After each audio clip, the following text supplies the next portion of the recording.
o que um pequeno grupo de músculos no pescoço tem a ver com a capacidade de, sei lá, sentir e mover a mão inteira. Parece uma conexão meio absurda, né? Mas hoje a gente vai mergulhar numa fiação anatômica que é incrivelmente complexa, super crucial e que vive escondida logo abaixo da nossa pele. A gente recebeu um material bem detalhado sobre a anatomia do pescoço e do ombro, e a nossa missão hoje é desvendar a estrutura e a função dos músculos escalenos e do plexo braquial. A ideia é pegar um tópico que parece exclusivo para estudantes de medicina e transformar em algo fascinante para qualquer pessoa curiosa sobre como o próprio corpo funciona. E o que é fascinante aqui, sabe, não é só decorar uma lista de nomes estranhos. Ufa! É sobre entender um sistema de organização brilhante, quase como uma engenharia, sabe?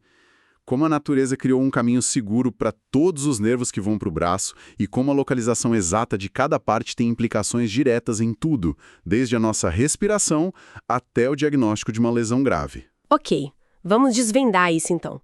Para a gente começar a construir esse mapa, o que são exatamente os músculos escalenos? Onde eles ficam? Então, eles são um trio de músculos, tá? De cada lado do pescoço. A gente tem o escaleno anterior, o médio e o posterior. Um trio. Isso. E eles se originam lá nas vértebras da coluna cervical, no pescoço, e descem como se fossem umas 3 fitas, para se prenderem lá embaixo, na primeira e na segunda costelas. E aqui é onde fica realmente interessante. O nome escaleno me soa muito familiar, tipo das aulas de matemática. Tem alguma relação? Tem tudo a ver. E é uma daquelas curiosidades que ajudam a gente a fixar o conceito, sabe? Adoro isso. Em geometria, um triângulo escaleno é aquele que tem todos os lados com comprimentos diferentes, certo? Certo. Então, os 3 músculos escalenos, o anterior, o médio e o posterior, também têm comprimentos distintos. Juntos, eles formam uma espécie de triângulo irregular na lateral do pescoço. O nome não é aleatório, é uma descrição da forma deles. Que legal! É tipo uma pista anatômica escondida no próprio nome. E no dia a dia, qual é o trabalho deles? Imagino que não seja só formar um triângulo no pescoço. Definitivamente não. A função mais conhecida deles é como músculos acessórios da respiração. Acessórios? Isso quer dizer que eles não são os protagonistas, como o diafragma, por exemplo, mas são um apoio fundamental quando a gente precisa de mais ar. Como assim um apoio? Pode dar um exemplo prático? Pensa num corredor terminando uma maratona, ou, sei lá, depois de subir vários lances de escada, ofegante. Qual o instinto? Se curvar, apoiar as mãos nos joelhos. Exato. Essa postura estabiliza os ombros e a cintura, ela fixa a base. Isso permite que os escalenos lá no pescoço se contraiam com força máxima e puxem as primeiras costelas para cima, como se fossem alavancas. Nossa. Essa pequena elevação expande a parte de cima do tórax, criando mais espaço para os pulmões se encherem de ar. É um mecanismo de emergência, de sobrevivência, em ação. Uau! Isso torna tudo muito mais claro. Então essa postura instintiva que a gente faz quando está sem fôlego, na verdade é uma forma de otimizar a ação desses pequenos músculos do pescoço. Precisamente. Mas, pelo que eu vi no material, essa função respiratória é só o começo da história, certo? A localização deles é o ponto-chave para o nosso papo de hoje. Exatamente. Essa é a conexão crucial.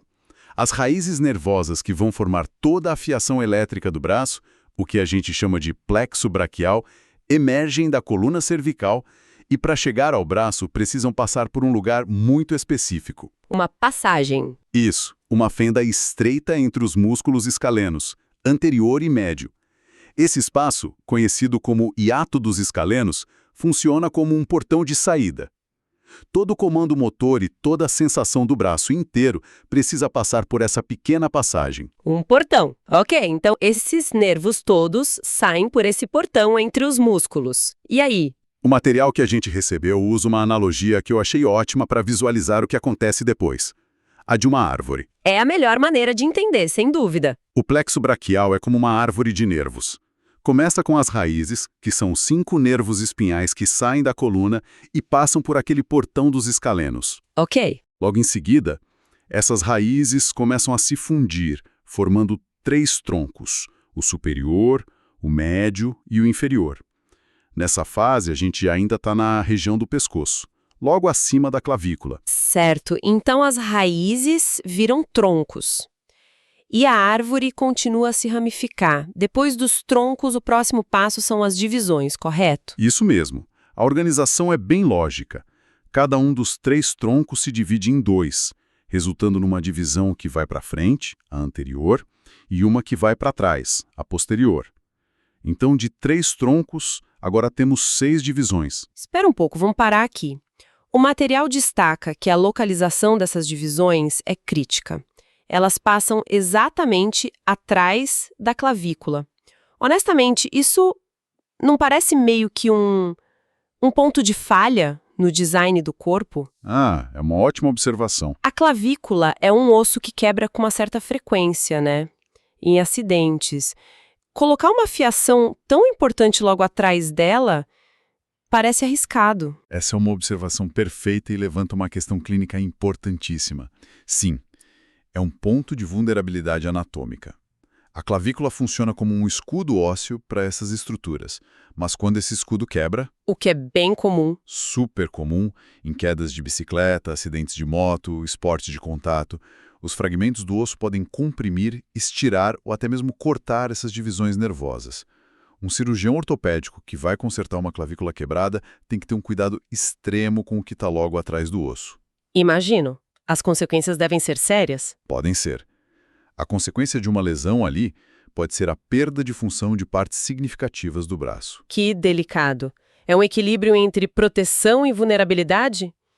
Ok, seguindo a nossa jornada então. Saímos das raízes no pescoço, passamos pelos troncos, e agora as divisões acabaram de passar por esse trecho perigoso atrás da clavícula.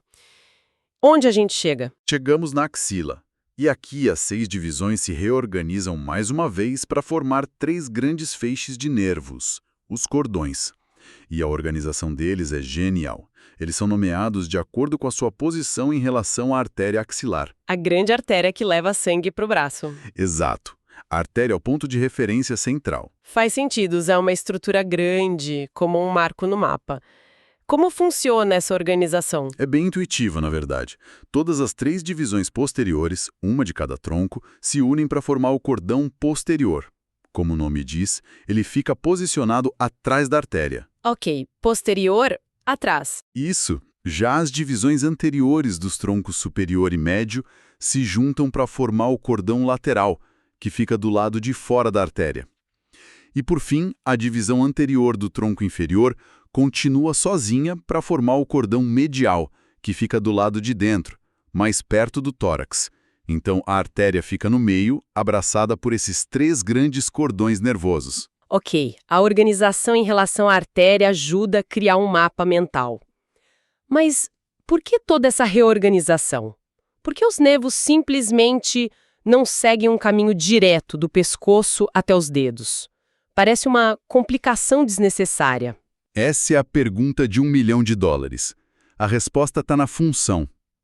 Essa reorganização complexa permite que fibras nervosas de diferentes níveis da coluna cervical se misturem e sejam redistribuídas. O objetivo é criar nervos terminais que sejam multifuncionais. Multifuncionais? Isso, carregando fibras para controlar diferentes músculos que precisam trabalhar juntos e fibras para sentir diferentes áreas da pele. É um sistema de otimização para garantir que um músculo específico receba comandos de mais de uma raiz nervosa. É uma forma de proteção. Ah, então é um sistema com redundância? Exato. Se uma raiz for danificada, o músculo não para de funcionar completamente. É um design bem inteligente. Entendi. E chegamos ao final da fiação. Depois de toda essa mistura, quais são os fios finais que saem desses cordões para finalmente controlar o braço e a mão? É aqui que a mágica acontece.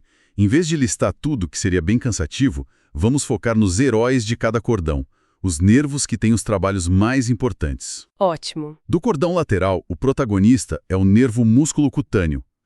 Pensa nele como o nervo do muque. O nervo do muque, gostei. É ele que te permite flexionar o cotovelo, contrair o bíceps para mostrar força. Ok, nervo do muque. E o cordão medial? Do cordão medial, o mais famoso é sem dúvida o nervo ulnar. Ele é o responsável por aquela sensação terrível de choque quando a gente bate o cotovelo no lugar errado. Ah, sei bem qual é. Pois é, mas a função real dele é muito mais nobre.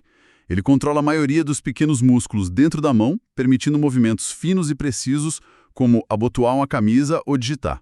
E o cordão posterior, que ficava lá atrás? O cordão posterior nos dá 2 pesos pesados. Primeiro, o nervo axilar, que comanda o músculo deltoide e nos permite levantar o braço para o lado, como se fôssemos uma ave abrindo as asas. Certo. E depois, o gigante do grupo, o nervo radial.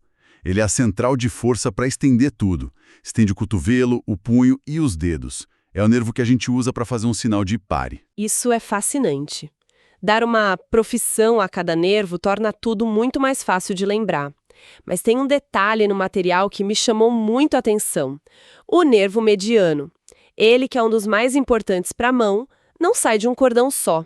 Bem observado. Ele é formado por 2 partes, uma vinda do cordão lateral e outra do medial, que se juntam. Por que isso? Ele é um caso especial.